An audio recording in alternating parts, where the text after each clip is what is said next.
Welcome to Deer Feed. I'm Renee. And I'm Jess. And we're the Deerfoot Sisters. This week we're talking about book club. Yep. Okay, so we're gonna start with just talking about some of our favorite books, and I don't know, like whether or not we always loved reading. Okay, so what's your favorite book? Top favorite of all time? My favorite book is The Vampire Lestat by Anne Rice. How do you feel about the other Anne Rice books?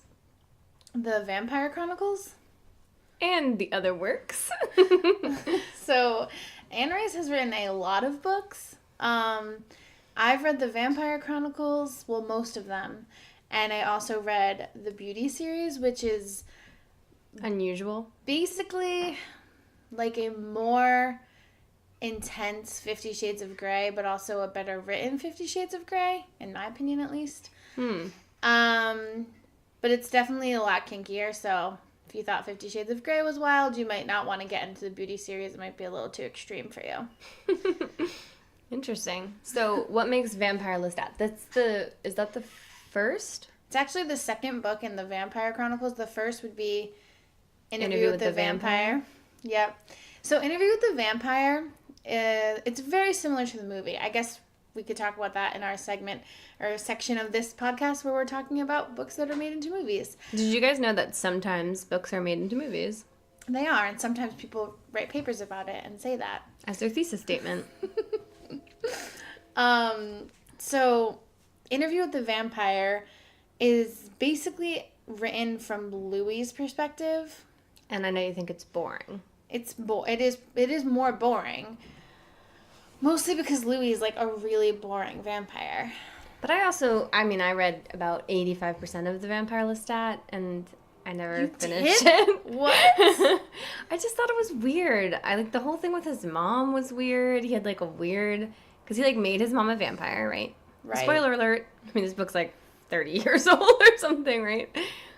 Yeah, I think it came out in the 80s, yeah. So, and then like the vampires, it's like, I feel like it's very sexualized, and that just like was weird to me. That just freaked me out. Well, with the vampires, the drinking of the blood is like sex for them. So they don't really, so yeah, like I think he like kisses his mom, but it's not the same kind of thing as when you're alive, like a human.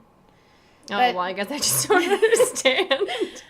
I mean, I just think they're so good but like, and then you didn't even read the Game of Thrones books, did you? I read some of the first one. I haven't finished them.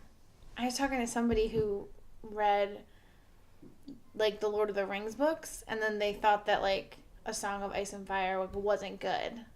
Well, I read some of the They started reading Game of Thrones, and they were like, I just thought it was a ripoff of Lord of the Rings. I started reading Game of Thrones, and I was honestly kind of surprised by the prose. Like, I thought it would be more flowery, and it's just like very direct.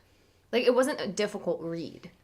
Yeah, that's why I kind of was like, why? I don't know. The reason I stopped reading Game of Thrones, honestly, I had the first book at the beach, and it had a loose binding, and some of the pages blew away. They fell out of the book and blew away, and then I was like, well, okay, now I got to get a new copy. Was it the pages you were on? It was like ones that were coming up shortly.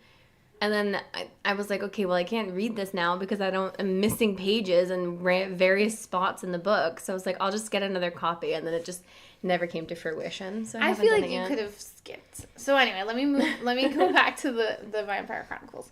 So then, so Louis doesn't actually write the first book. He has like a ghostwriter. So he finds a guy to write it, and he like kind of dictates the story. Hence being an interview. Yeah. But it's just pretty boring. And then, because that book comes out, Lestat decides to write his own book. So then he writes an autobiography, and that is what The Vampire Lestat is. And then the next several books in the series are written by Lestat, but then it transfers over. Like, I don't know if I think The Vampire Armand, that is, like, written by him, by Armand. I think it's, like, another, like, autobiography. Have you ever met anyone named Lestat? No. I know a kid named Armand. Yeah, I know. But I never met a Lestat, no. I know. I feel like it'd be a good name for, like, a cat. Like a black cat. Yeah. The cat Lestat. Yeah, that would be a good name, I think. I mean, I just think I think Anne Rice is, like, a really good writer. I like her writing. But some people are allergic to rice. But they're probably not allergic to her. She seems like a pretty innocuous lady. Oh my god. Anyway, okay, so Vampire Lestat your top. Any other contenders for top spot? I can't even think of another book that That you like? I love that much. I mean, I like other books. Okay, so I put down some of my favorite books. Oh wait, let me just mention another one that I did really, really like. Well, two actually. So Ella Enchanted. I put that on my list. Oh, okay. It's like a young. Well, I'm gonna talk about that one later. Okay, that's one of my favorites, and I always tell Kids to read it. the kids I babysit for and other kids 5th, 6th graders to read it because I think it's amazing. And then the other one is The Language of Flowers. Did you write that down or no? No, I didn't like that book. I thought it was boring. I didn't need to read 6 chapters about her breastfeeding her baby.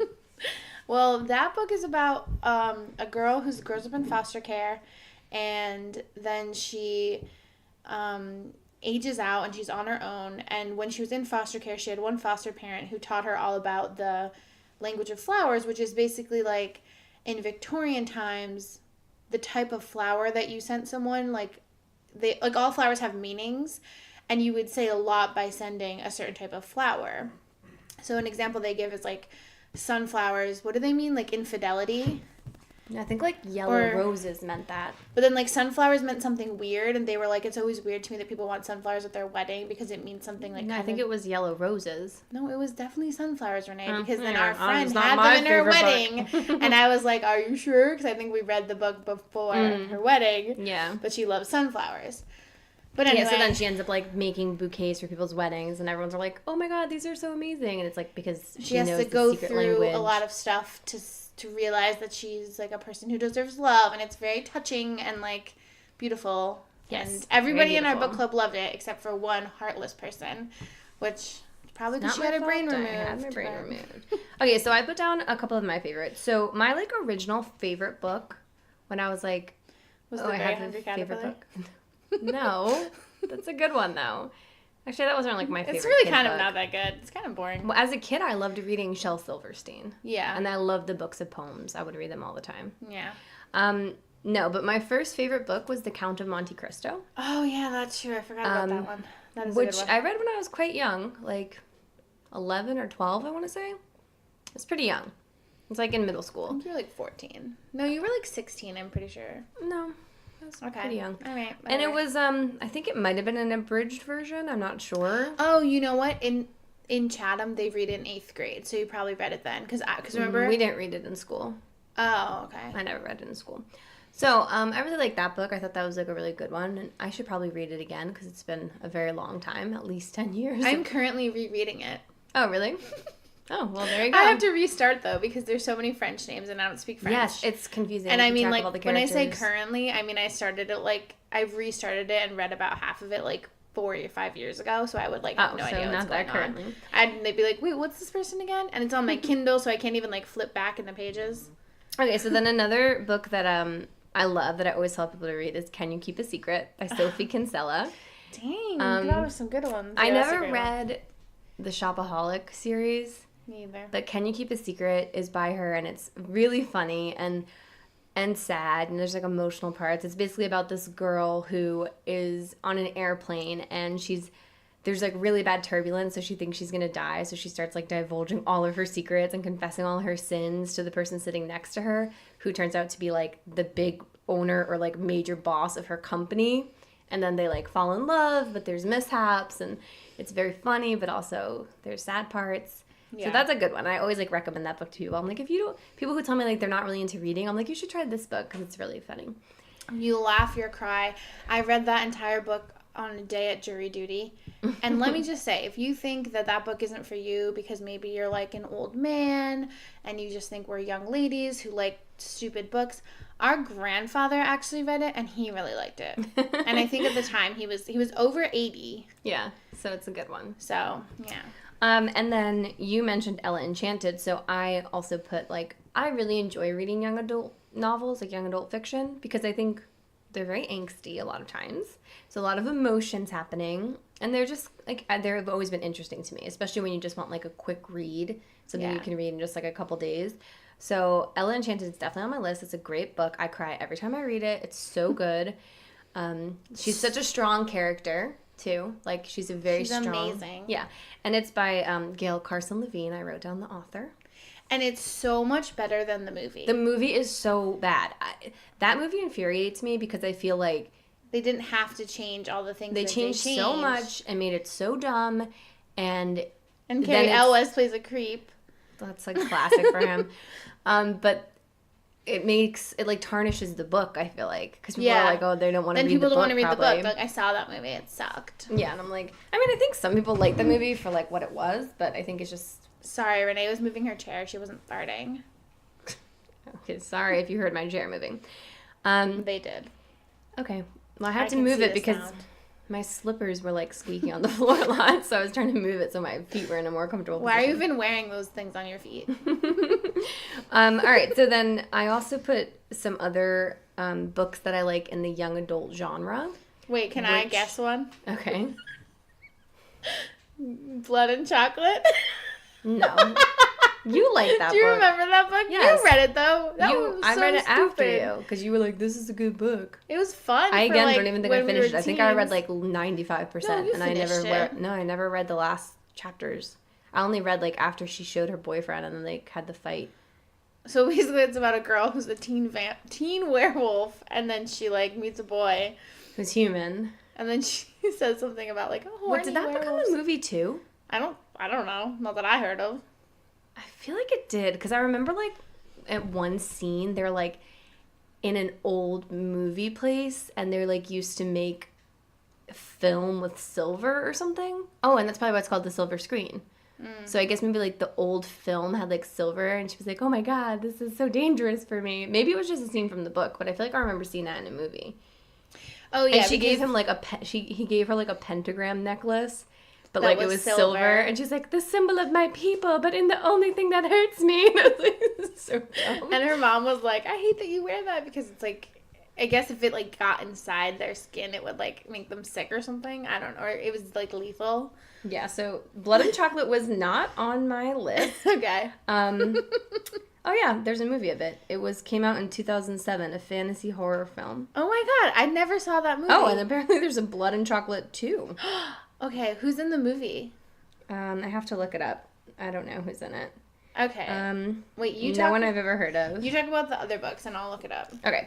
So the other books that I like are several by author Sarah Dessen. I think she's just like a really good author for young adult fiction.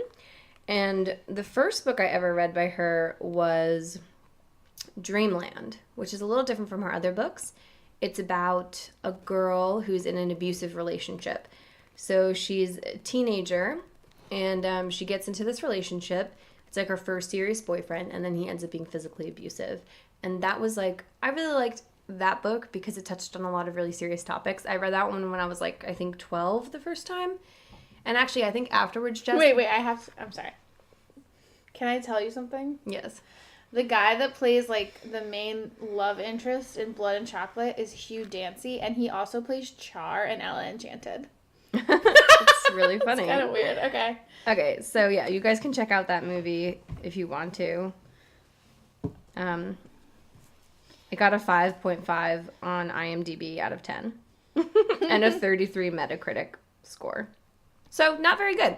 But anyway, I don't know if you remember this, Jess, but after I first read Dreamland, which was about an abusive relationship, I was like talking to you about it, and you're like, yeah, but I feel like I could see you being like an abused woman. And I was like, what? I was like, that's not nice. Yeah, I remember that. I was like in middle school. Why'd you say that to me? That's like a mean thing to say. I think I meant it more as like a be careful kind of thing. Because I think you have a tendency to like be really into like pleasing your partner. And like you sometimes like allow things to happen. Like you compromise yourself a little bit in a way. And like not in a good way. Like it's nice when partners can change and help each other grow, but I feel like there have been times where you'll like lose who you are, but it's like into negative things, and it's just like to go with your partner or something. Yeah, well, that was hurtful. I'm sorry. But it does, spur some good conversation. So if you have a young daughter, it might be worth having her read it, or you could read it together maybe and talk about some of the issues. We recently, where I teach, we just had someone come in and talk about relationship violence, and then I was talking to some of the students after, and they were saying things like they thought it was really good, they thought it was important to hear. And one of the guys had asked a question like, well, does this ever happen to guys? And so we were talking about how, like, yes, it definitely does. And sometimes the relationship abuse with men as the victims, a lot of time it might not be as much of the physical stuff, but it's more of the emotional abuse. And sometimes we said that can be even worse sometimes. So it was like a good conversation starter, and the kids were definitely like pretty open to it, and they seemed pretty touched by the message. But yeah, so other Sarah Dessen novels that I've liked are Someone Like You, That Summer, This Lullaby. She writes just a lot. Just Listen. Yeah, she just writes a lot of books about just regular mostly just about like teenage relationships and teenage drama, but they're good to read. Isn't Just Listen kind of similar to This Lullaby? Or they're just both about like somehow about a music? Yeah. I guess the Just Listen is like is her Just boyfriend. Listen the one where he like has anger issues? I don't know, like her boyfriend like I guess makes her a CD playlists or something and stuff. But then the one is like This Lullaby is like her dad's like a musician. wrote the song. Yeah. Okay. So, I mean, I think she's just a good author. She's good for Do you have any more on the list? Yes, another one I had was for like books I was forced to read in school, but then later liked Lord of the Flies. Oh, what were you gonna? I was gonna say this was a book that we had read when we were younger that I think is kind of similar to what you were talking about. The book called Speak. Oh yeah, Speak by Laurie Anderson. I'm pretty sure. Yeah, Laurie Anderson. And they made a movie of that as well. Yeah, I don't think the movie did the book justice, but no, it was interesting. And she wrote another book too, I think, called Catalyst. I'm pretty sure that was by her. Oh yeah, I think so. I read that one too, and that was pretty sad. Yeah, there's. But it's a similar story. It's a girl who basically is a victim of sexual assault, and she just stops talking, and then she loses a lot of her friendships and stuff over it, and then eventually, like, whatever, her trauma comes out and stuff, and you see how like she can deal with it. And I think it's a good book. Oh yeah, Lori Halls Anderson to read, is her name. Like with young girls or even just like teens in general, just to talk about some of those issues. And then I just thought of this. Okay, so a book I had put that I liked from school was Lord of the Flies, which I know you talked about before. But you liked that book when you read it. Not the first time I read it. I read it twice in school because I moved, and basically every single book I read in 7th and 8th grade, I read again in 9th grade at my new school.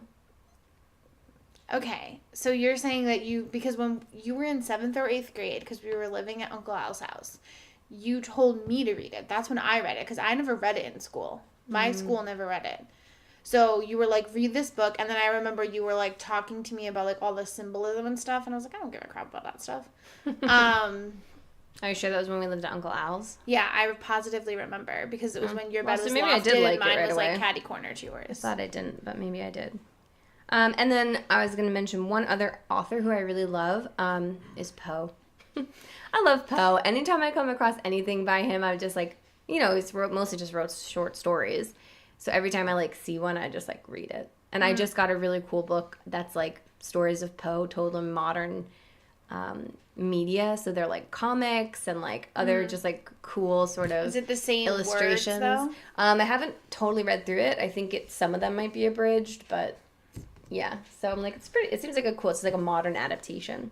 Interesting. But what I was just thinking of, speaking of like books that you can read with your adolescents about issues, a lot of people probably think of like 13 Reasons Why, which we also read in book club. Yeah. And I read a book, so 13 Reasons Why tackles issues of like teen sexual assault and drugs. Suicide. And we didn't really particularly love the message in that one. Right. So, the premise is she basically makes these tapes before she commits suicide, like outlining all the people she blames and all the people who did her wrong. And then after she dies, she like sets it up so that the tapes get passed around and everyone has to listen to like all the horrible ways they failed her. So I don't particularly love that one, but I know it was, you know, a pretty popular show on Netflix, and it did probably start a lot of conversations for people. I read a book when I was maybe 15 called Like the Red Panda. You Yeah. read that one? I've never read it, but I've heard of it. So that is also about suicide. The girl's a foster child. Her parents... Oh, no, I think I have read it. Okay, go Her on. parents died, and then she basically is just really disconnected from her life, and she ultimately commits suicide. But it's just like, it's a different perspective, because she doesn't necessarily, like, blame others for it. She basically is just going through her life, and she's just, like, not really feeling anything. She's not really connected to anybody. Yeah. And that was a very sad one. Well, with 13 Reasons Why, if you've seen the show but you haven't read the movie, if you've seen the show but you haven't read the book, I would suggest reading the book, because something that the show lacks, like, in the show, all the characters are just, like, blaming themselves, and they're, like, and they kind of, at least to me, it seems like they're showing it as if everything Hannah is saying is fact. But in the book, the main character, Clay, he is listening to the tapes, because basically the book takes you through him listening to the tapes. And he's like, there's points where he's recounting the stuff, or he's thinking about it, and he's like, Hannah, that's not what happened. That's not how it was. And he's like kind of showing you that, oh, you have to realize that she had depression, and everything she was viewing was through the lens of depression. But I think in the show, they don't really emphasize that, and they just make it seem like everyone was so horrible, and it had nothing to do with the fact that she had depression, which I kind of don't really like, because it's, I don't know, it's losing that element, and it's kind of like losing Right, and it's the kind of- nuances of that disease. Right, and I think that's important to show, like, sometimes when you're in those situations, it might seem like everything's going wrong and everyone's out to get you, but then if you look through a different lens, you're like, oh, okay, it actually wasn't exactly what I thought. And didn't you kind of say that because you were, like, bullied in middle school? Mm-hmm. And I think a few years ago you said something to me like, I always thought everyone was talking about me, but they probably weren't. I mean, maybe they weren't. Yeah, I don't know. Like, that was definitely, like, a very personal, like, feeling that everyone's always talking about me, or they're always laughing and they're laughing at me, but in reality they probably just weren't paying attention to me. I mean, there were definitely, like, some people who told weird rumors about me, but, like, and some people, like, said mean things to you, but, like, yeah, but for the it most wasn't, part, it was probably not a lot true of it's that just every like you person... think, yeah, you just feel like everyone's laughing at you or everyone's talking about you when you walk in a room, because they, like, look at you and then talk, and I'm like, okay, but when you walk in a room, usually people look at you because you've just entered a room, and they're like, who's coming into the room? Or this happened one time. My brother and I took theater class together in high school, so he was a sophomore and I was a freshman. And one day I was just feeling my goofy self, and I was calling everyone their name with stir, or, like, whatever, making them some kind of nickname. So I was like, the Joester, and then The Nickster. our teacher was like Russo, so I was like, the Rooster, and, like, and then this girl Monica walked in, and I was like, oh, look, it's the monster, and everyone laughed. Yeah. And she just had this look on her face like, what? And then we were like, I was like, oh my gosh, no, and I, like, explained it, but I mean, I'm sure she just thought, like, they called her the monster, and they're like, that she was a monster, and I mean, I can't even imagine walking into a room and have someone be like, look, it's the monster, and everyone's laughing. Yeah. I was like... I'd be like, I don't get the joke. Yeah, she was just like, we're like, sorry, Monica, you're not a monster. Oh, excuse my hiccups. So while we were having this discussion, I just got breaking news, a text from my husband to maybe discuss his favorite novel. Okay. Which he gave to me to read, and I read most of it, but it was a little challenging to get through. So his favorite novel is Women by Charles Bukowski. And he's a womanizer. So it's basically all about his exploits, basically. And the show Californication is, like, based off of But you didn't this like character. the book? It's, like, very vulgar. So it was just, like, some parts I was like, oh my god. Because, you know, he's, like, a man. So he describes things, like, in a very typical man way. I can't pronounce his name, but the guy who wrote, like, Fight Club and, like, Choke. It's, like, Palachuk or something. Yeah, something like that. Chuck Palachuk or something, I think. Yeah. Like, it's similar, like, very vulgar. Yeah, so it's, like, that's just how they are. Oh, yeah. Chuck Palahniuk. Or whatever his name is. And I mean, you probably have noticed by listening to this podcast, I'm talking to the listeners now, not Renee. I figured. That we aren't vulgar usually. After our first episode. Yuck. After our first episode, my brother was like, "Do you guys even curse?" But we just kind of like, no, not really. Purposefully I mean, sometimes we do. Sometimes we say "shh, bad." But yeah, anyway, so I don't know. I just feel like it's not necessary, but I think that's like a thing. I mean, I'd like to read that book. It looks interesting. But in the movie that we saw this week, which one, Women or Fight Club? I or read Choke? Fight Club and Choke. They So were Women? okay. Women, yeah. The movie that we saw this week, well, we'll get to it then. Well, the thing is, like, about women, too, is, like, you know, in Californication, like, he's a scumbag. He's very charming. Yeah. In this book, it's like, the guy seemingly has no redeeming qualities, other than, like, he's a famous writer. But I'm like, he's not attractive. He's, like, a total slob. He's a drunk. And I'm like, this doesn't really seem very realistic to me, that women are going to be fawning over this guy who's, like, a piece of trash. Is he at least charming, though? No. I mean, he doesn't come across as charming in the writing, because it's just, like, his inner monologue a lot of the times. But he likes that one. And then I actually read a really good book lately. Well, technically it was read to me. It was a book about meditation. Do you have it? No, it was read to us via parent-teacher conference on the phone. Oh, okay. So our son just recently wrote a book about what he was an expert on at school. So I'm like, oh, it's going to be about Minecraft. It's going to be about Legos. It's going to be about video games. No, it's about meditation. I was like, I don't think you've ever meditated in your entire life. And it was so cute. It was like, meditation is used to calm your body. People can meditate in all sorts of dark places like caves or their home.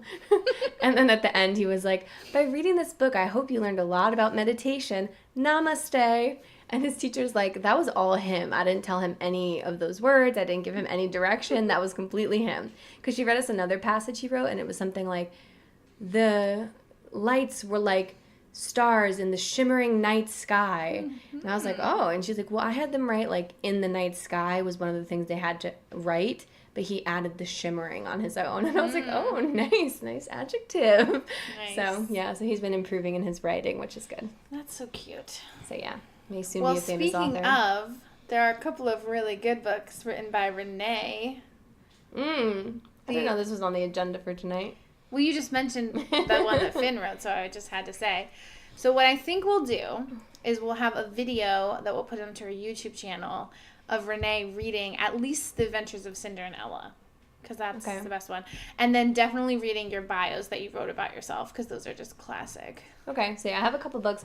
My Many Memories is Oh, one. yeah, you have to read that one, too. The Adventures of Cinder and Ella, and then The Truth. Yeah, I couldn't remember that one was called. All written while I was in elementary school. Well, weren't you, like, in 6th grade when you wrote The Truth? True, so elementary to middle school. Okay. Get your stories straight. Give us the truth. Anyway, all right. So, what are the main genres that you like? Like, you kind of described. I mean, obviously, all the books we talked about were fiction, so I would say we definitely like fiction. Yeah. The only nonfiction fan. I really read is memoirs. Yeah.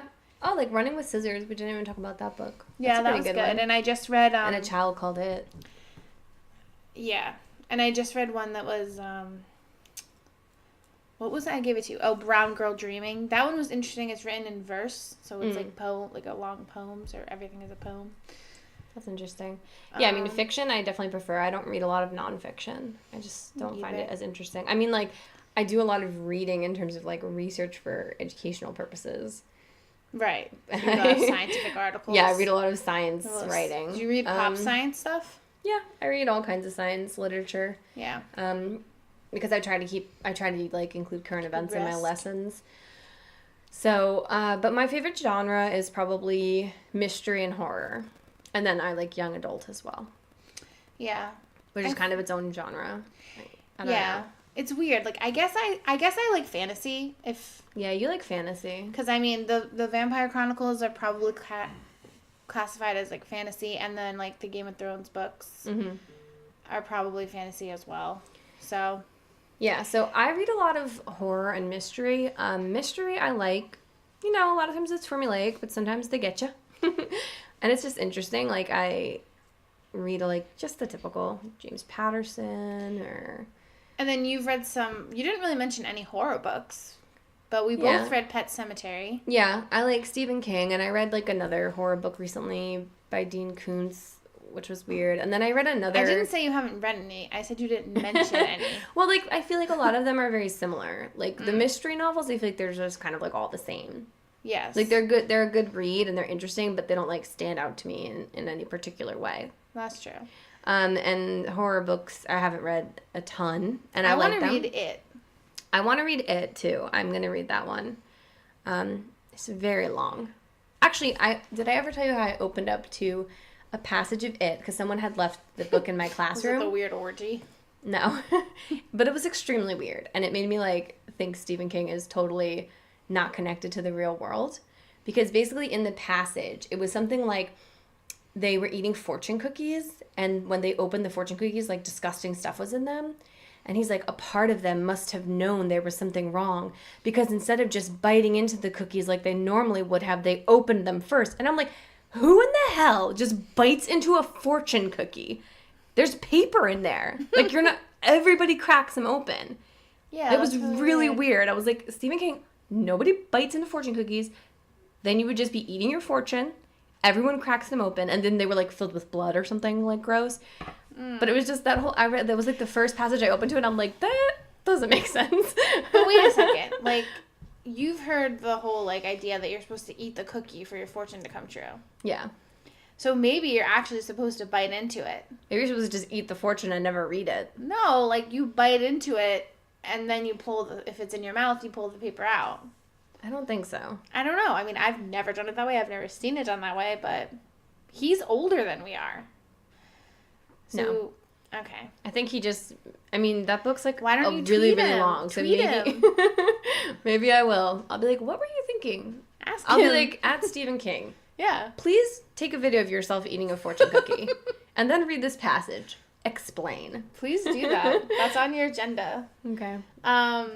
Yeah, but... So that was weird, but I would like to read the whole novel, but it is very long. So I'm like, that might be a Kindle read, just because I don't feel like holding that book. It looks like it's 4 pounds.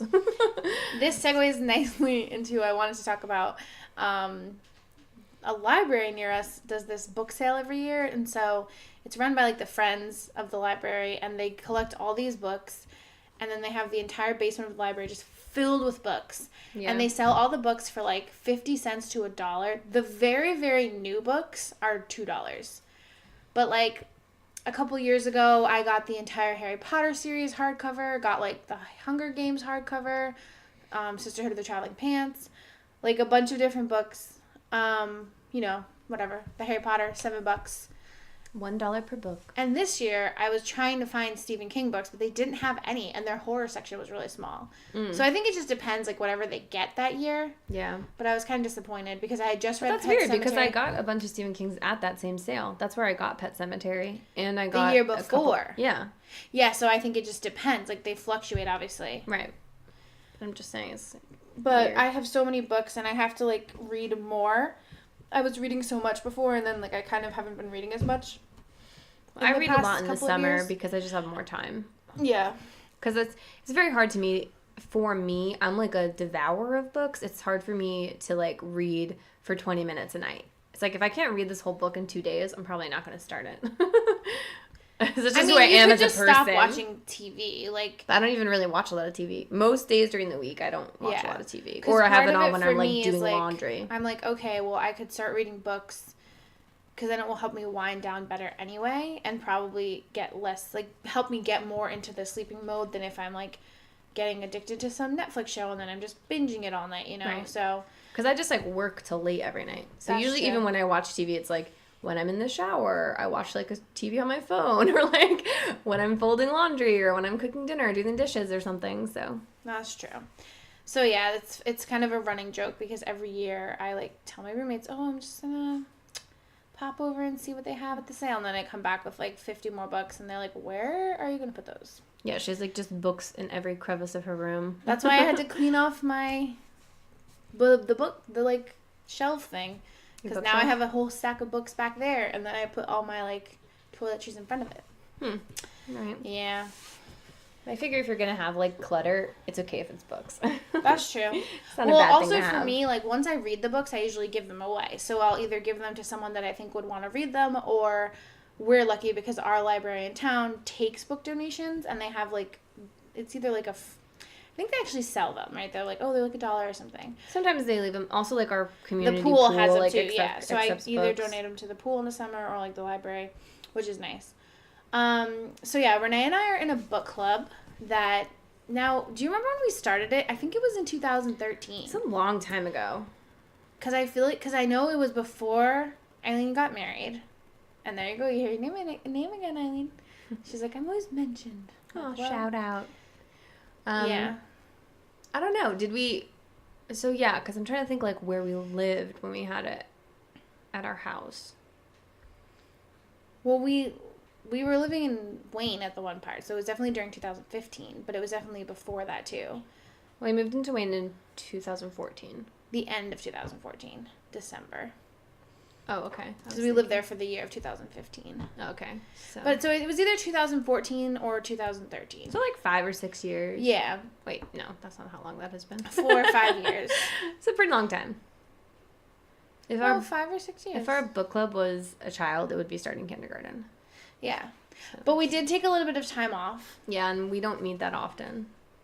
Yeah. So some of our ground rules, or what like the way the structure is we would meet every other month, because a lot of the members just felt like a monthly book club was too much of a commitment. You have to read the book in that amount of time, and just getting together that frequently was too much. I think it was mostly about reading the book that quickly. That was the main problem. Right. And then some of our rules were that it couldn't be a series. Mm-hmm. I think that was like really the main rule. So what we did in the beginning And was no men became more oh the rules yeah, somehow, no, that was like which I a don't rule even almost at the very understand. beginning, because we had like a coworker that I thought would like it, and then someone immediately was like, "Well, men aren't allowed," and I'm like, Like, "But why? Men like books. And it's mostly because everyone at that time, Renee was single, so it was definitely before you met Tim, because you were single, Yeah. because we were like both single, and we're like, why? We're like, we need to meet men anywhere we can. Yeah. Plus, Stop I feel like it'd limiting be our a good way to chances. meet men. You'd be like a smart book type man. Bookman. A bookman. He Yeah. reads. Yeah. It's like, how's your boyfriend? What's he like? Well, he can read. Oh, better than your last two. Yeah. But anyway, and then what we did in the beginning was everyone wrote like a couple of books on like a slip of paper, and we put them into a little baggie, and we would just select the books randomly. Oh, yeah, because we also made a rule like you can pick books you've already read. Oh yeah, but I think that's pretty standard. Yeah. But then it's kind of hard to recommend books. Right. Well, it was like, oh, everyone goes on an adventure together, whatever. Then we kind of switched it up, and I suggested, why don't we just have whoever's hosting the next time choose the book? Yeah.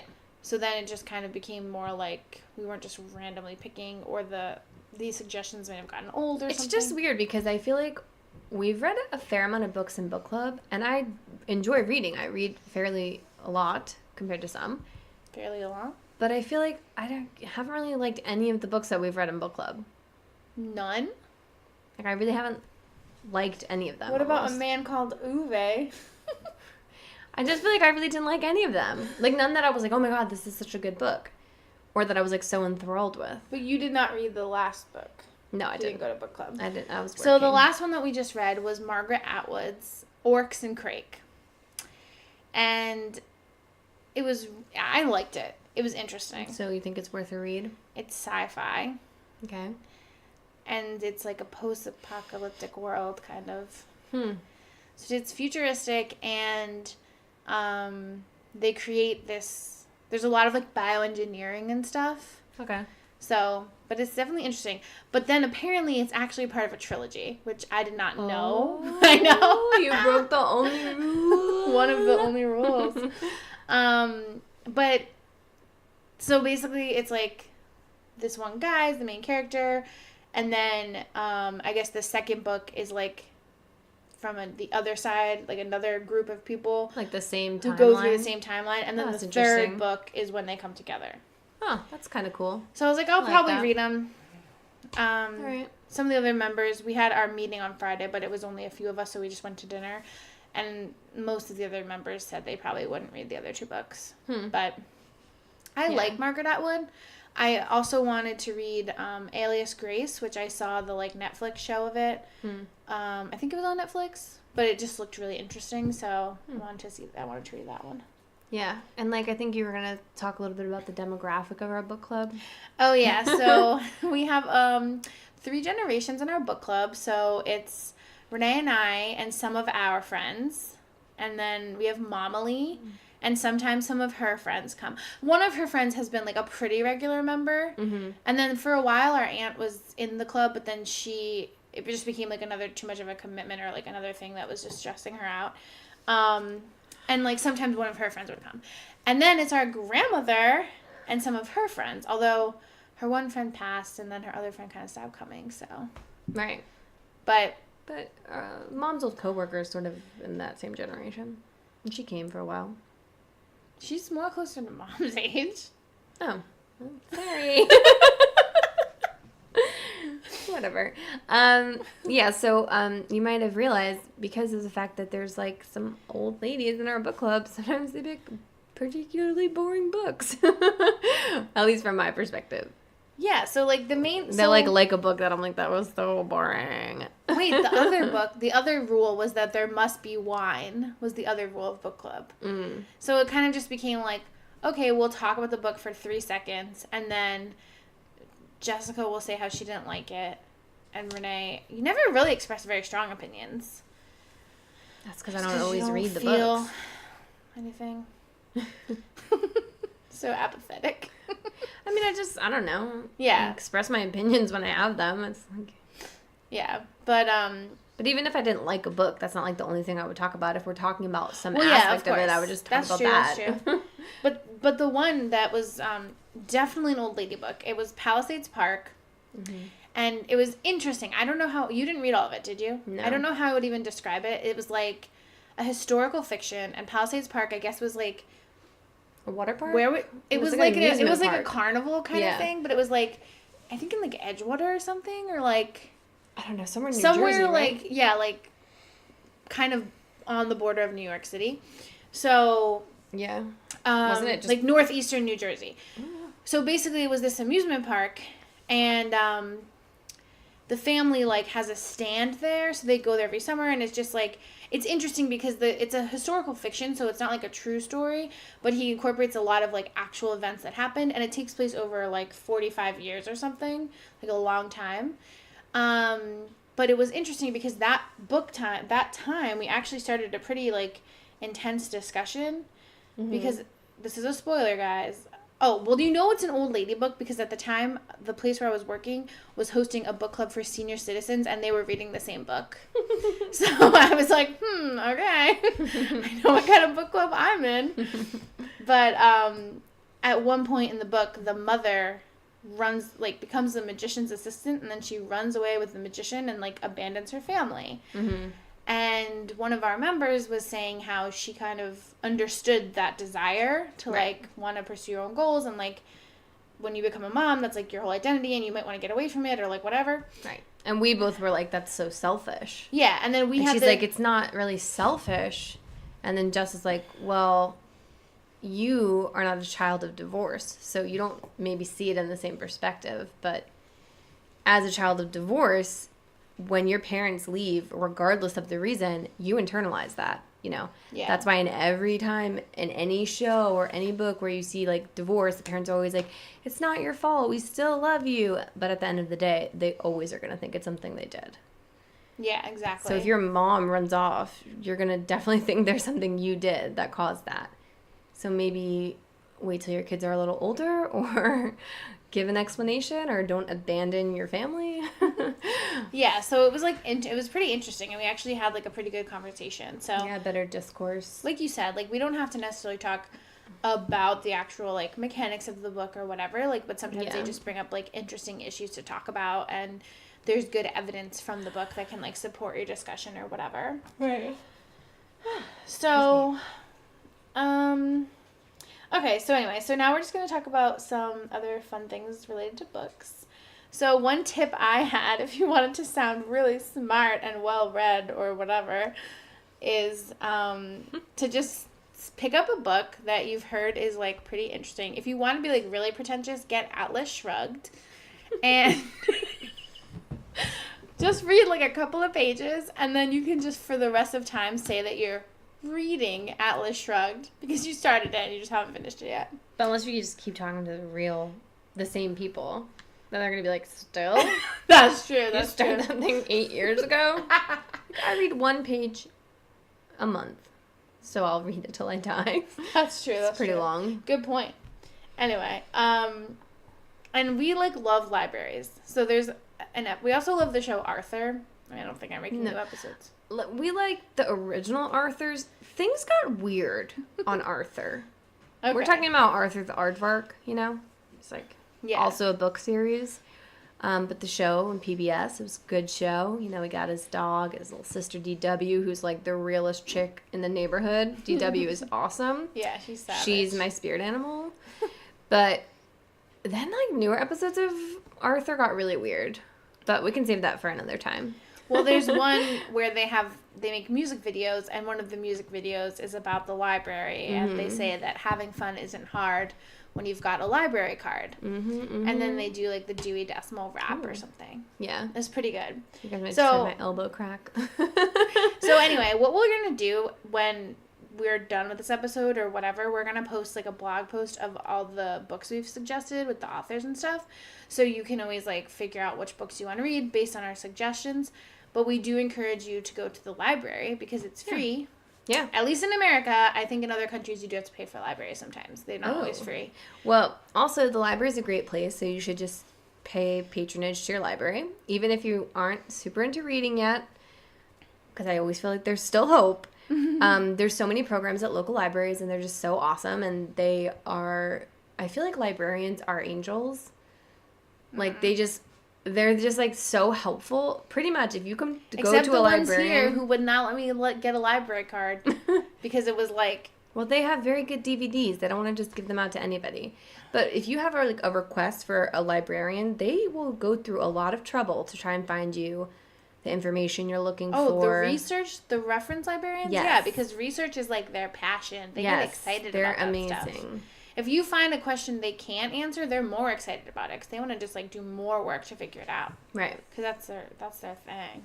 Yeah, so, I mean, librarians are great. Also, guys, you can get ebooks. You can get audiobooks. Like, you can get all of that stuff.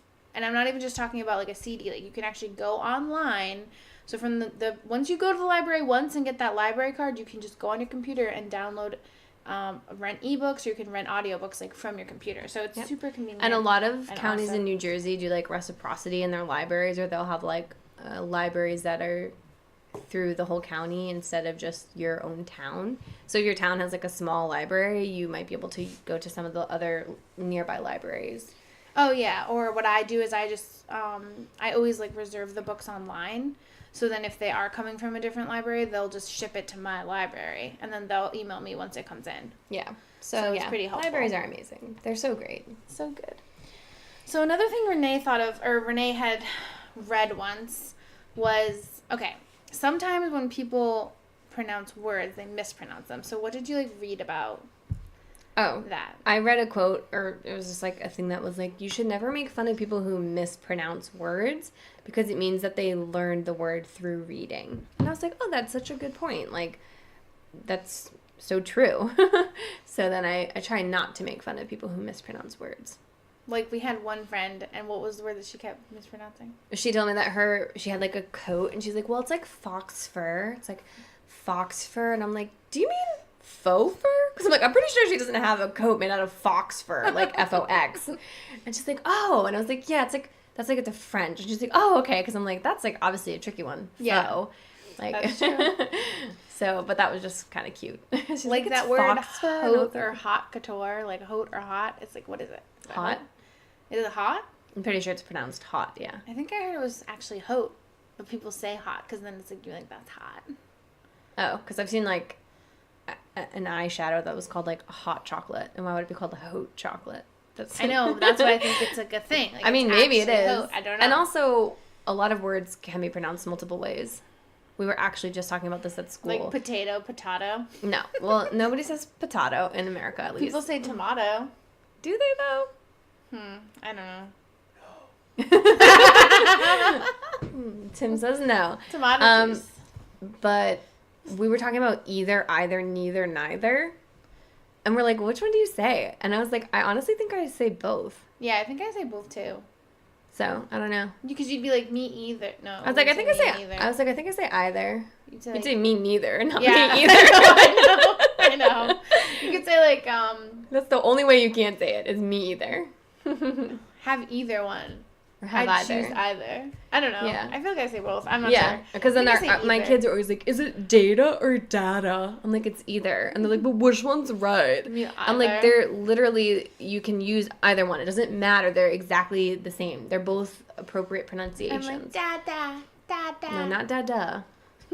But then with data and data, the only thing I say to them is, but remember, data's a plural, so you should say these data, not this data. And then they're like, they don't do that. But most people don't. This datum. Yeah. This particular datum. This datum. Yeah. Okay. So, Are there any other words that you've read and then mispronounced? Yes. So this is like in our little segment, In Loco Parentis. So this is a crazy story from childcare. Or from your experience with children. Yes. So I was working as like a preschool teacher or something, and the holidays were coming up, and so we would usually try to like recognize holidays of different religions or countries cultures. or whatever, different cultures. So we were talking about Hanukkah and Hanukkah, and I got this DVD from the library. So we were getting ready to watch it, and I was like talking about it with the kids, and then my co-teacher or assistant teacher or whatever, she started talking about it with the kids, and she was explaining that a lot of Jewish children call their grandmother Bubby. So she's like, so we're going to watch this movie, Hanukkah at Bubby's. And then one of the kids was like, well, Miss Jess said boobies. Because basically I thought that it was pronounced boobay.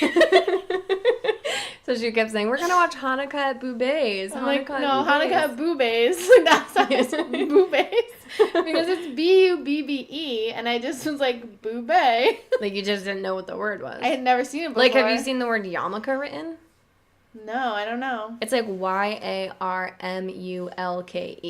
So I'm like, yarmulke? And I'm like, oh, I guess that means yarmulke, like, based off the context, but I would have never known. Yeah. That's how you pronounce that word was pronounced. And I guess yarmulke. I just didn't know. I really didn't. I mean, like, when I was in middle school, I did have Jewish friends because I went to, like, their bat mitzvahs and their bar mitzvahs, but I think when I was really young, I didn't. And so And so you probably just never heard. I didn't really and hear even them if you had talk. friends, you may not have seen. I never heard grandmas. Jewish people talk about their bubbies, so I didn't know that was a thing. And then I said to my co-teacher, I'm like, why didn't you tell me? Yeah, like, why didn't you tell me I was pronouncing this word wrong the whole time? She was just so sweet. She, like, didn't want to say anything, but I'm like, okay. And it was just so funny that the kid was like, well, she said boobies. I'm like, no, I said bubbies. Side note, if you haven't seen Hanukkah at Bubby's, it's really good. I would recommend you watch it. It's basically Bubby runs this boarding house. It's called Bubby's Boarding House. And it's all about, like, they're having a Hanukkah celebration, and there's just, like, funny stuff that goes on. They're like puppets, so it's cute. It's really good. It's a good one. Worth a watch. So then there was another time where we had read a cute story. It was a Winnie the Pooh. It was called Oh Bother. It was called Oh Bother, No One's Listening. Yeah. Because there's a lot of Oh Bothers. That's like okay. That's a series of Oh Winnie the Bother, Pooh. No One's Listening. So I'll explain. Okay. Basically, they were going to have a picnic, and of course, Rabbit is trying to organize, like, what everyone should bring to the picnic, but no one was listening. Oh, so bother. then when they got home to get their supplies, they all forgot what they were supposed to bring. So they all just brought blankets to the picnic. And then they just had so many blankets, and they didn't know what to do. And Rabbit is like, harumph, harumph, and he's, like, upset about it. But then it starts to rain, so then they build a tent out of all their blankets, and it works out in the end that they ended up needing them. But after we read it to the students, they had some free reading time, and the one girl was, like, reading it to her classmates. She couldn't actually read yet, so she was just remembering what we had said in the story and looking at the pictures. and it got to the page where Rabbit is like, harumph, harumph. And she's like, and then they all humped a little. And I'm like, whoa, what kind of book is this? We're like, okay, I can see where that came from. But yeah, no, they didn't hump a little that we know of. And then there is something to be said. Some people might hear this and think, wow, you guys were not good teachers if you like weren't preparing well enough or whatever. But there's times where you pick a book and it looks cute and you're judging it by the cover. Oh, I thought you meant about the Winnie the Pooh thing. I'm like, that's no, a totally good book. No. And then you realize, like, oh, this book wasn't really great, or it's really weird. Some kids' books are extremely weird. Like, really weird. So one book that I thought was kind of weird, I thought it was cute, and I guess I really should have known what it was about based on the cover, but it's called Scritch Scratch, and it's basically about head lice. And, like, the characters are lice in the story. Which, I mean, fine. Good to normalize lice, because then you don't want kids who have it to, like, feel bad about themselves or whatever. So now, like, when they kill the lice, they're going to be like, no, this is my friends. You're a murderer. But the cover is, like, a boy, like, scratching his head. And there are, like, bugs there. But I just was like, oh, it's just, like, whatever. I didn't even, like... Yeah, I always, like, preview the kids' books. And then we found another book, because we used to take our kids to the library. And... it's called... They were allowed to pick out books, so they just picked whatever ones they wanted. Like, read me this. And it was called The Mole Who Knew It Was None of His Business. And basically there's a pile of poop on top of the mole's head. And then the story is him basically... trying to figure out going whose around poop it is. trying to figure out whose poop it is. And then you see different types of animals' poops. Which I mean, like, I guess it's giving them some information about scat, but, like, it was a little weird. It was like a pull the tab, so you would, like, basically make them poop. And the one was like... the horse is like, that's not me. My business is like this. Plop, plop, plop, plop. And then, like, a bunch of little, big, rather, horse poops, like, plopped out. And it was just really weird. Yeah, so I'm like, first of all, you're just like a mole. You're living inside your little underground burrow. And someone poops directly into a burrow onto your head. And then, like, he's running around with it still on his head. Like, you probably could have washed that off. Or, like, at least bent over so some of it fell. You know how I feel? I feel like it's really unrealistic. I think it's pretty unrealistic. I agree. It's just, like, really weird.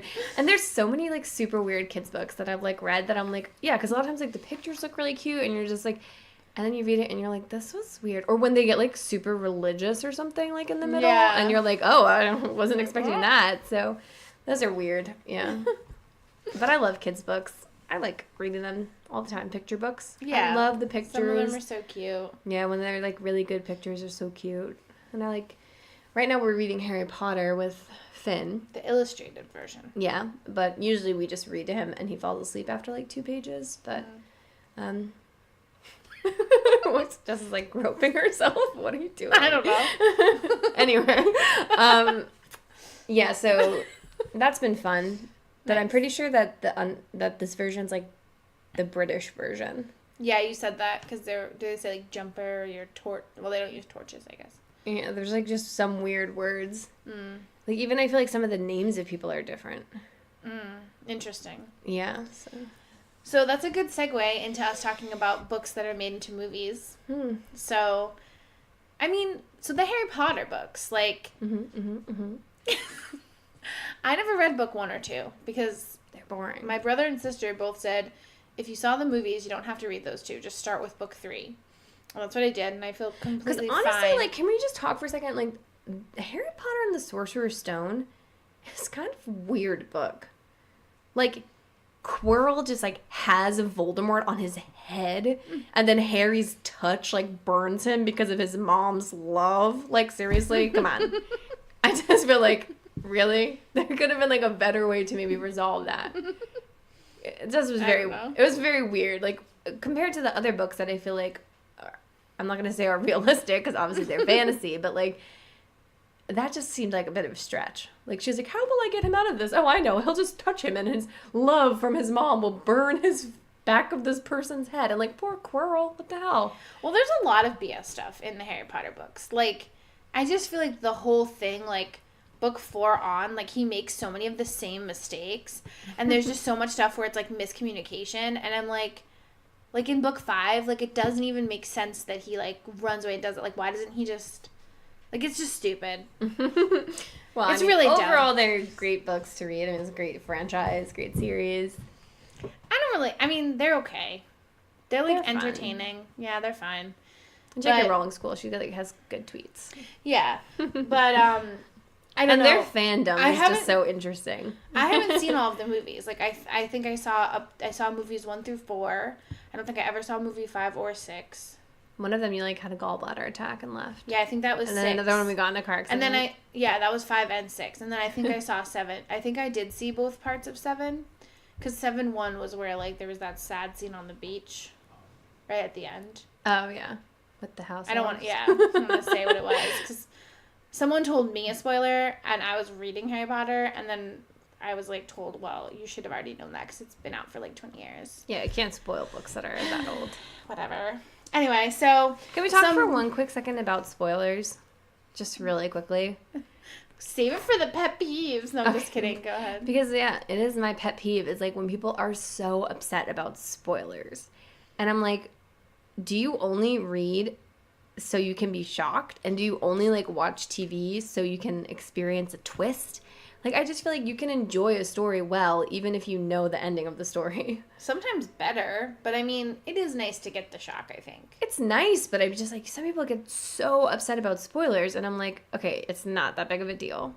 No, the thing that annoys me is when, like, with Game of Thrones that's coming out, and we are going to have an episode about it in 2 weeks, but Game of Thrones is coming out in a couple of weeks, and people are going to get super mad if you say anything about the episode the next day, and I'm like, if you care that much, subscribe to HBO and watch it when it airs. Like, Yeah. you don't care that much. You're not a true fan, and you deserve to be spoiled if you don't watch it when it airs. They deserve to be spoiled? They deserve to hear spoilers. Like, I just don't feel bad for people. Because I'm like, if you really cared, you would either watch it or you would hermit yourself until you watched it. Yeah. But I just feel like, who cares? I agree. I mean, I know a lot of people do, but here's my Well, they don't care unpopular enough, opinion apparently. about spoilers are not all that big of a deal. People Deal are with dumb. it. Yeah. Catchphrase. Deal with that. Anyway, so books that are So made into some movies. So we are not going to talk a lot about The Princess Bride by William Goldman because we know that that's an amazing book that was made into an amazing movie and that was done very, very well. Because it's very, very true to the book. Very true. And it's just amazing. But amazing. then we're going to go down in like kind of a sliding scale, in my opinion. Shawshank Redemption. A lot of people don't know that this is actually a short story written by Stephen King. Yes. It's actually called Is it a novella? Rita Hayworth and Shawshank Redemption. And The Shawshank Redemption. No, I don't think there is a the. I looked it up in like 3 different locations, so I'm not sure. I wanted to say the because it sounds more normal. When Stephen King and I start our Twitter discourse, I'll ask him about it. Okay. So in 10th grade, I took a film crit course, and Which sounds really awesome, and I want to teach that class. Yeah, Just, it was watch fun. cool movies. And we had to like compare the short story or the novella and the movie. I don't know. I liked the movie better, honestly. Probably because it was a short story, so it was easy enough to include everything important. Right. And they did make a few changes that I said they Hollywooded it or Hollywoodified it or whatever. Hollywood. Yeah, because basically because in the story, Andy Dufresne is not as blameless as he is in the movie, and I like him as being kind of like Flawed. unimpeachable. No, I like him him in the movie? In the movie, like where Okay. he's like a totally good. kind of innocent guy who doesn't Yeah. deserve to be in jail at all. But in the story, he like does some kind of, like he's an accountant, so he does some kind of like tax evasion some type kind of stuff. fraud-y type things. Yeah. White collar. Yeah, like stuff like that. So I'm like, well, I like it better when you're like just purely innocent. Because my favorite line in that movie, like I discussed in episode 1, is I had to come to prison to become a crook. To become a crook. Okay. Yeah. All right, and then to me, one that I didn't like translated is Gone Girl. I mean, I didn't really like the book, to be honest, but I felt like the movie was like really didn't do it justice, or it was like weird. They like changed weird stuff. I don't know. I feel like It was the okay. movie was kind of like the book. I guess I just didn't like the book. Yeah, I didn't like love So it was that like book pretty either. good, I guess. It was alright. But there's I'm trying so to many. think of like we already Oh, said but- like Ellen Enchanted was so bad, but like I'm trying to think of another movie that was just like really bad but that had a good book. But I don't really know. I mean, Ella Enchanted, I do definitely feel like that. Yeah, I'll try to think on that too. But another question I wanted to ask was, what do you think people should do first? Read the book or watch the movie? Well, I know we have differing opinions on this. I feel strongly that people should read the book first. And I prefer to watch the movie first and then read the book. So. Why? Because I feel like the book always has more detail. And a lot of times, if you watch the movie first and then read the book, you like the movie and then you like the book more. But when you watch the book first and then see the movie, you're almost always disappointed. Yeah. Well, why are you watching the book? What? You know what I meant. You watch the movie first and then Renee, read the book. You always do that to me. When I say something stupid or I'm like slurring my words, you always call me out. That's why I had to do it. Okay. Like, watch the book? I wasn't sure what you meant by that. Well, you said read the movie earlier anyway, didn't you? So now we're Yeah, because you can read movie scripts. Yeah, okay. You can watch books. That's so yeah, that's how I feel, because I know, like, you are so annoying because you always read the books and then you're like, this was different and this was different. I'm like, you could just like the movie for what it is. It doesn't have to be the book. It can just be its own thing. Well, we read Girl on the Train and we saw that movie. Yeah. Pretty similar. Yeah, they were similar. But I didn't love that book either. I thought it was fine. I didn't think it was amazing. Yeah. Oh, a bad one, I think, or just like not great. Holes. Yeah, that's true. Because I love that book, and the movie was pretty mediocre. Yeah, the movie was like whatever. Yeah, I mean, I do like Shia LaBeouf as an actor. Just not as a person. I don't know. I don't really know much about him, but I hear he's a little crazy. Yeah, but I mean, actually, I've heard your opinion about it, and I do think I am gonna kind of change my ways because I do like the idea of watching the movie and reading the book second, because I do see your point. But I think maybe the reason I do it the other way is because I feel like more motivated to read the book. But then again, well, I don't want to get too much into Game of Thrones because we're going to talk about it, but I did watch I think 3 seasons before I even started reading the books. Yeah. And so it was kind of interesting. I know one movie I read, one movie I watched and then read was Water for Elephants. And I think watching the movie made me want to read the book. So I'm like, oh, that's based on a book. I'm going to check it out. And that's a pretty good book. So that's how I feel about, we read Gone Girl, which was by Gillian Flynn, or Gillian. I think it's Gillian, though. It's Gillian. And it's so funny because I listen to, sometimes on NPR, like, it's always the male reporters. They always say Gillian. For Gillian Flynn. For her, and, like, one time it was just like a random girl they met. Well, whose because name it's was spelled Jillian. with a G. With a G, but I'm like, guys, her name's not you want to Gillian. Say like, you just like want to say Gilligan's Gil. Island or something. I'm like, it's pronounced Jillian. Gillian's Island. So if you're naming your daughter Jillian, consider that if you do it with a G, people will probably call her Gillian. But yeah, so there was the HBO limited series that came out, Sharp Objects, and I just bought that book at the book sale. Oh, okay. So I'm going to read it. Saw the show? And I liked it. And I was like, Yeah. I didn't really like the book Gone Girl, though, so I'm not sure if I'm going to like it. Okay, well, the limited series that came out like a year ago, Big Little Lies, I did get that book from the library, but I really hated it. So I was like, I'm not reading this. It sucks. So I just stopped reading it. I just really didn't. It was like another season of that. Oh, they're having a season 2? Yeah.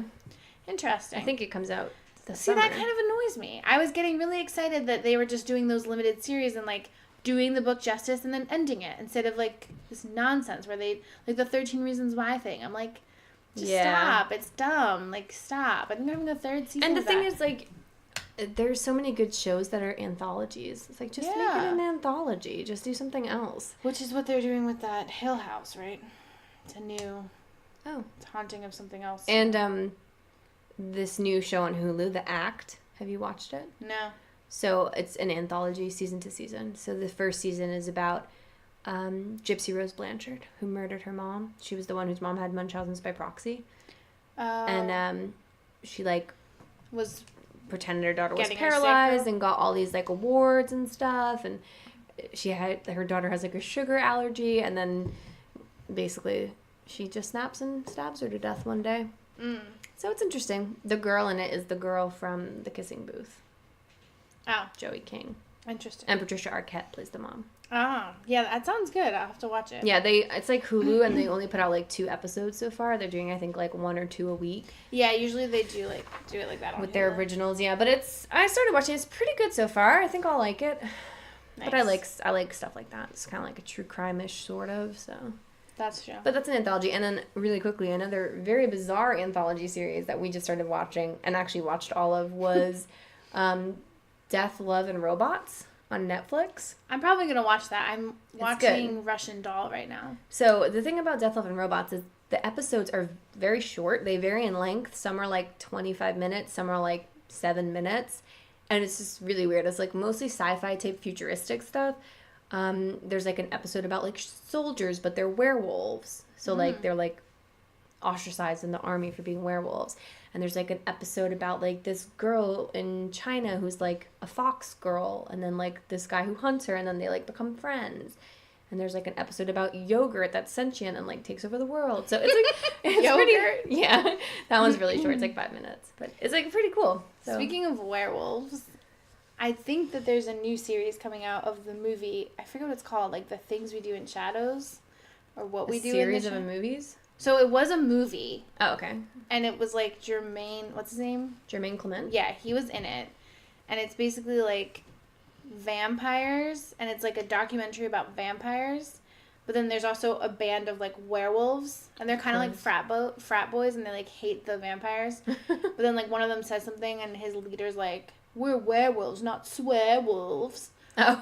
And then like it's really funny. So it's a comedy. Yeah, it's a comedy. It's like a mockumentary comedy, and it's like very, very funny. Oh. But I think they're making a show on like FXX or something.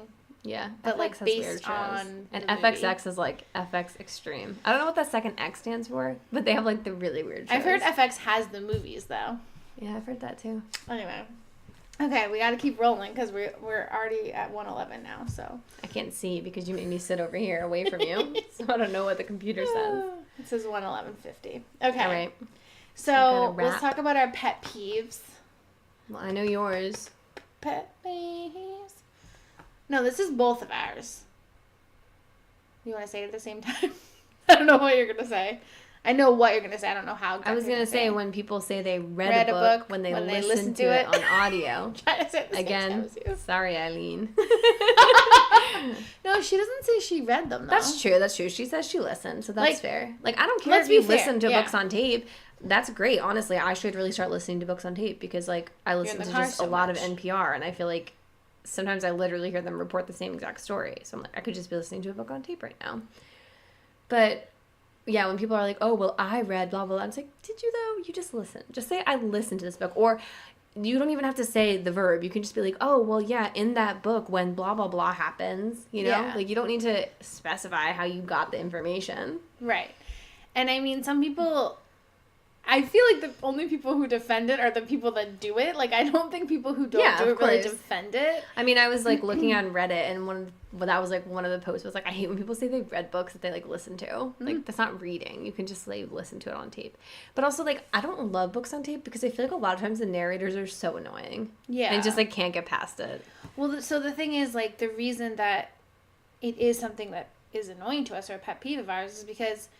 it's like you're claiming an accomplishment that you didn't accomplish. Because reading a book is much more difficult than listening to it. Yes. And it's more of an accomplishment to have read a book, especially because people are often talking about books that are kind of considered, like, difficult to read or, like, more impressive. So it's like, like did you? Atlas Shrugged. Yeah. Also, a great way to learn about books without reading them is to watch Wishbone.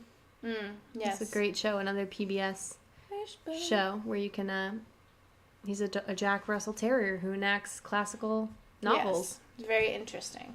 But anyway, so yes, that's probably Renee was saying the other day, she's like, they're different verbs. Like, what did you say? You're like, I don't drive 26 miles and then say I ran a marathon. Like, they just don't like mean there's the same two thing. different things. You can still reach the same destination, but you got there in different ways, so you really can't say. And then another, like, pet peeve of mine is people, this is so weird. You probably haven't even heard of people like this, because I meet a lot of weird people, but people who are, like, I call them anti-readers, and it's not just that they don't read, but they, like, think reading, it's like you're in middle school and they're like, nerd, when you like reading. And I'm like, no, reading's cool. I don't know a lot of people like that. Well, I know a lot of people who are like, I never read. And I'm like, never? Like, I don't know. I feel like, I even say to my students, they're like, I could never read. And I'm like, okay, but they're like, I've never like read a book that I've liked. And I'm like, okay, but there's books written about every single topic. A lot of them. So I'm like, you can definitely find a book that you like. You just have to look. And I was like, and if you start reading a book and you think it's boring, you don't have to read the whole book. You can just stop reading it and read something else. Yeah. Like, as you've heard in this podcast, clearly there's a lot of times where I read books to about 75 to 90% completion and then just don't finish them because I don't feel the urge. And like Mom Lee says that if she starts reading a book, like she feels invested and she has to read it no matter what. And I'm like, that is so not me. I will definitely just stop reading it because I'm like, I just don't care that much. Except I don't always need to hear the end of every story. Yeah, that's true. I feel the same way. I just stop if I don't like it. Right. I'm not like that kind of. So I feel like if you're not a reader or like someone who's like, yeah, they're just like, I haven't read a book since high school. And I'm like, that's sad to me. Like, there's so many good books out there and you could probably find one that you really like. You just gotta look around sometimes. And from the science side of it, like neurological studies show that it helps increase the brain plasticity, which helps to lower your chances of getting like dementia earlier on. Yeah. So it's actually helping your health to do it. Yeah. Do your brain a favor. So, Read. That's good. Read a book. And then read a book. That is a rendition of a great song that I wrote with the girl I babysit for. One of us does that, and the other one kind of sings like a random song about how reading is fun. We also wrote a song called Babysitter Best Friend. That Best friend? stab you. Oh my gosh. Babysitter best friend. Yeah. Yeah. It's like, and she babysitter called best friend. I'm the babysitter, and she's my best friend. It's really good. Yeah. And that girl called her like 5 times a day. Yeah. And then I showed up at her birthday party and she's like, I was about to call you. I'm like, you called me 5 times you already. did it. You're like a debt collector. She's cute. All right. So anything else on the agenda? We're going to do the what's popping at the movies. First of all, we went to the movies this morning and the popcorn was so fresh. I think I ate the whole bucket myself. No, like I really some. No, but I ate most of it. And you got a second bucket. Because I was like, well, first of all, I didn't realize the movie was like almost over. Sure. But it was so fresh. And it's because we went to the movies on Wednesday and I was juicing, meaning drinking juice, not like using anabolic steroids. And so I didn't have any popcorn. And it was like, I was jonesing. So like all week I've been like, I gotta get some popcorn. And it was so fresh. She also doesn't have a microwave, so she can't have like microwave popcorn at her house. I'm limited. So and plus like movie popcorn is just it's better. Hands down better. So it was really fresh. So wait, so pet peeve was or just like weird, like a weird popcorn thing. The guy in front of me, I got there early, and so I got the concessions. And the guy in front of me had 4 kids with him, and he ordered 4 regular sized popcorns. But I'm like, why did you do that? Like, for $1 more, you could have gotten just, like, 2 larges, and they give you, like, these little boxes so you can split them up, and then you could get a refill. You could have gotten 1 large, 3 boxes, come back 2 minutes later after dumping all the popcorn into your kids' buckets or little boxes, and then got more popcorn. It was so weird. I'm like, really dude, weird. you are not, like, maximizing your popcorn game here. When we went to the movies on Wednesday, there was, like, a guy in line after us, and we were waiting for, like, pretzels. Our pretzels? Yeah, I forgot I got some, too. And then, like... Thought you were juicing. The guy, I couldn't hold out. The guy was like, got like a couple drinks and like some candy and stuff. And she's like, oh, 34, whatever. And he's like, $34? 34. I'm like, first of all, the prices are on the menu. Secondly, everybody knows movie stuff is expensive. Like, saying the price over and over isn't going to change it. Just pay the woman and move on with your life. It was like, I was like, oh my God, this is so awkward. Like, because then he's like looking at his daughter, like, oh my God, it's $34. And I'm like, okay, you didn't have to buy her snacks, but you just seem like a jerk dad now. And then the lady was just like, yep. Yeah, like saying it a billion times isn't gonna. I'm not like the prices are there. Yes, we charge $6 for a soda. That's a lot of money, but it's what we charge and it's listed clearly. So it was like very annoying to me. It's like you're One shocked. time we went and we probably got like $50 worth of food because we got a bunch of stuff. Yeah, we were hungry that day. And then we looked at the guy. We were like, oh, so free? And he was like, sure. He's like, for you, sure. And then he's like, what movie are you seeing? And he came and like sat by us, and we're like, ew, go away. We just wanted these. We had like nachos, popcorn, pretzels, candy. We had like so much food. We ordered like one of everything on the menu. And it was before we even knew it was free. But then we were just like, let's try. Let's just try. Because, you know, you don't get what you don't ask for. Yeah, so it worked out for us. And it worked out. So maybe the guy should have tried that instead of like, $34. Yeah. Because then they're like, now it's $50. Okay, so anyway. What movies did we see? On Wednesday at our movie date, we saw 5 Feet Apart. And this is what I wanted to mention. In that book, I think there's a part where the main character, Stella, quips to the guy, Will, oh, are you trying to be Bukowski? Or, is that his name? Bukowski, yeah. Yeah, I think she, like, mentions it. The guy from the other book. But you know what, in actually? the movie? I think that might be in the show Russian Doll I'm watching. Oh, probably. That seems more like it. Because you So said in the book. And I don't think this movie was a book, was it? No. I don't know. Actually, it might have been. But in the movie, I thought that she said something like that. But anyway. So, I thought it was very much what it was, what you would expect it to be. It's like a teen drama about kids who are dying. Yeah, so. I didn't love it. I thought it was fine. I thought it could have been better. It was slow, because I remember thinking, like, the movie's almost over, and I looked down, and it's been 40 minutes. Yes. And I was like, oh, it was it's very like a third slow. over. I was like, wow. And it's like 2 hours, so it felt like a long time. Especially because I didn't have popcorn. I don't know if I mentioned this. Yeah, so you were just smelling I was like, what am I popcorn? even doing here? I'm like, there's nothing to crunch on. My shirt is clean. This makes no sense. No, but it was kind of boring. Yeah. I feel like it could have been a lot better. It's about cystic fibrosis, which is like just such a horrific disease. Right. That I feel like you could do a lot more with that. But it was like the one thing that bothered me is like basically it's about, you know, the guy and girl like fall in love, but since they both have CF, they can't like be near each other because CF patients can like infect each other very easily with their different bacteria.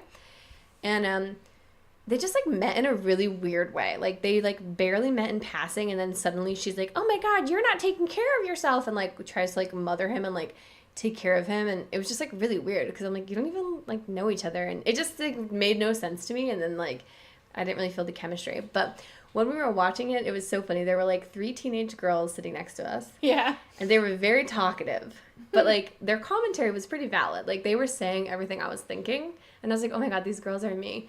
But I don't know if you heard this or if I was mishearing it, but a lot of times when, like, the guy, the heartthrob, like, crush came on screen. Will, played by Cole Sprouse. They kept being like, ooh, he smells so good. Like, saying he smelled good. And I was like, that's so weird. Like, why are they saying this? So I don't know if there's some kind of joke with that. But they said it, like, 6 times. Like, yeah, he smells so good. Unless it's something, just, like, something else. I have no idea. I've never heard of it.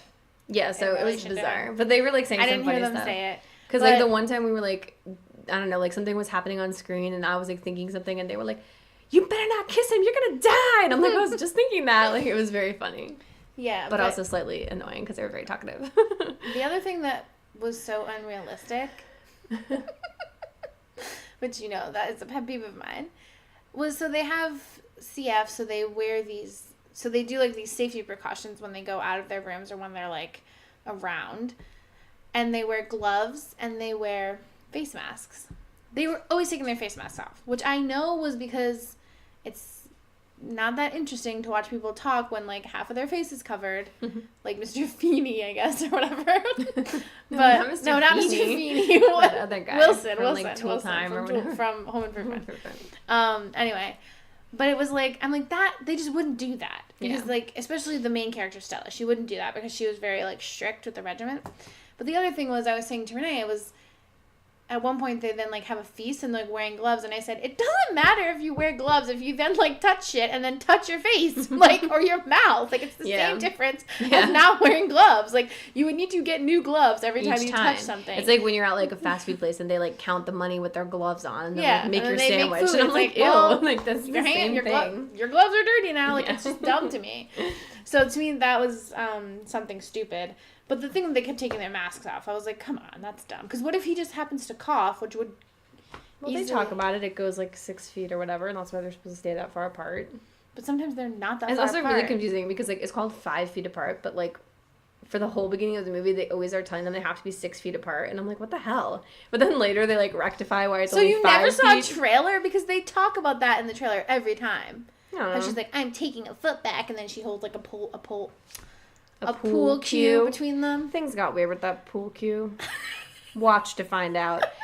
All right, so then the other movie we saw was today. We saw Wonder Park with Finnegan. And it was not splendiferous. I liked it. I thought it was cute. It was a little heavy on the message, but as I was saying to Jess, it's not a Disney movie, so the mother didn't have to die. She just got cancer. But spoiler, she didn't die in the end. She came back and was healed. I'm pretty sure she had cancer. They didn't really specify. Yeah, it seemed like something like that. Some kind of weird illness. She had to go away for a while, but she didn't die, so there's that. It was positive. Oh, maybe she had, like, depression. No, because she definitely is, like, on the phone, and she gets, like... Yeah, she's like, oh, drops her phone. Yeah, because she gets, like, news. Yeah, imagine that's, like, her psychiatrist. You have depression. And she's like, oh! Like, so shocked. No, because I thought maybe because, she's, like, always tired. And she's, like, kind of withdrawn. Ow. I think she had cancer. Yeah, I think so, too. I felt personally like it was kind of like a poor man's Inside Out. Like, it was very similar to me. Her and her mom create this, like, park in their imagination, and it kind of comes to... And then, like... The mom gets sick and goes away, and then the girl wanders into the park, and it's, like, all destroyed, and there's the darkness, and then she has to, like, face the darkness, and I'm like, okay. Yeah, but I thought it was cute. I mean, like, there were cute parts. I wasn't like, oh, when is this movie going to be over? It just ended, and I was kind of like, meh. Oh, well, they did have a really awesome song about pi, the irrational number. So. Yeah. That's definitely worth it to see the movie. Yeah. So if you are a math teacher or just love pi, P-I, the math value, you should definitely check it out. Or at least get that song. I assume it's called, like, Pi Day or something. Yeah. It was very good. That was cute. That was interesting. Yeah, and I like that it was, like a strong female character. She's, like, very into math and STEM. That's true. So that was good. She's a good role model. So what would you give, how many thumbs would you give 5 Feet Apart? Probably like a quarter thumb down. A quarter thumb down? Okay. Yeah, it's kind of boring. It doesn't really do anything for me. I'd probably give it 2 thumbs down. Oh, I mean, I cried. Okay, yeah, that's true. Like, at parts I did get emotional, but I feel like it was not a great movie. What about Wonder Park? Wonder Park, I'd probably give, like, I'd give a thumb up, because my kid liked it, so... I'd give it meh thumbs again. Yeah, but I mean, like, if you're taking your kids, I would say they'll enjoy it. Yeah, kids would like it, I think. I mean, he did cry, though. It is kind of sad in the beginning. Yes, that's true. But that's fine. I mean, I think it's nice for kids to feel emotions. I don't. I know you don't. You just want them to have their hearts built my son. And their brains. He's just a robot. Yeah, I heard him kept saying that today. I'm not a robot. I know, we didn't even say it today. I was like, he's just preparing himself. That's like when I would walk up to him and be like, these aren't pants. These aren't dancing pants. They're just pants. I'm like, well, they look dancy. All right, so anything else on the schedule? No. So next week we're going to talk about spring break. Spring break and traveling around the country and world. Maybe. Some. Yeah, so we'll be talking about travel tips, maybe like some personal spring break vacation stories. AOL! Maybe we'll bring you more on Baker Gilby and Peaches and Cream 19. Oh my god. But yeah, we'd love to hear from you guys. So if you're listening and you have a great spring break story, we want to hear it. So please let us know your stories. And if you feel comfortable, share it on one of our socials so that other people might ping pong off of you. Yeah, we love ping pong. Does that make sense? I don't know. I just say weird things sometimes. I think you were thinking like pinball. Maybe, yeah. I mean, I was kind of, yeah. Whatever. But anyway, you might say something that will trigger someone else to think of something, so it might be nice to get like a little conversation going. Yeah. Spring break it up. It could be like when you were a kid on spring break, or like crazy Cancun stories. Yeah. Whatever. College spring break, doesn't matter. All right. So if you want to, definitely this week check out our YouTube channel for those videos of Renee reading her childhood masterpieces. Yes. And my masterwork.